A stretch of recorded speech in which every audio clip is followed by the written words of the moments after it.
তোর মা অসুস্থ, তোর মা অসুস্থ, টাকা আমার কি? আমার দরকার টাকা, টাকা, আমার টাকা দে, আমি চলে যাই। হারাই যখন প্রাণে পিয়ারে, তুই কি ভাবছিস তোর এই টাকা কেন আমার মন করবে? মন করবে না। এই মুহূর্তে আমি টাকা কোত্থেকে দেব?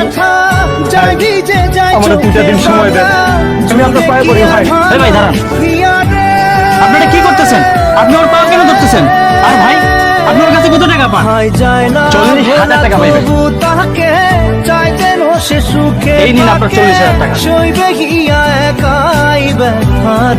ঠিক আছে, আমার টাকা আমি পাইছি, আমি চলে যাই। ভাই দাঁড়ান, হিসাব তো মিলে নাই ভাই। আপনারা তো আপনি পাইছেন, আমরা তো আমরা পাই নাই। মানে বুঝলাম না। ও একা মনে প্রশ্ন শুধুই জবাব।